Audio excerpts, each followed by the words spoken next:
যাদের যাদের পুরনো কাস্ট সার্টিফিকেট রয়েছে এই ধরনের এসসি সার্টিফিকেট, এসটি সার্টিফিকেট, তাদের প্রত্যেকে ডিজিটাল অ্যাপ্লাই করতে হবে।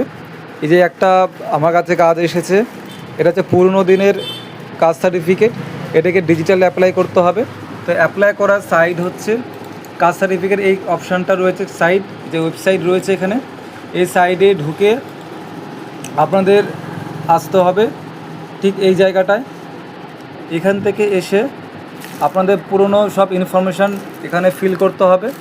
ফিল করার পরে যত ইনফরমেশান আছে ওই সার্টিফিকেটের, এখানে সার্টিফিকেটটা আপলোড করতে হবে। আর এই জায়গাটায় হচ্ছে আপনাদের ফটো, রিসেন্ট ফটো আপডেট করতে হবে। করার পরে এখানে সাবমিট দেওয়ার পরে হচ্ছে আপনাদের অ্যাপ্লিকেশান নাম্বার তৈরি হবে। এটা হচ্ছে অ্যাপ্লিকেশান নাম্বার। এই অ্যাপ্লিকেশান নাম্বার থেকে 1.5 থেকে 2 মাস পর আপনাদের চেকিং করতে হবে। চেকিং করার পর আপনাদের ডিজিটাল নাম্বার আসবে, যে ডিজিটাল নাম্বার দিয়ে আপনাদের সব জায়গায় কাজ হবে। পুরনো কাস্ট সার্টিফিকেট দিয়ে কোনো প্রকার কাজ এখন হচ্ছে না, বন্ধ হয়ে গেছে।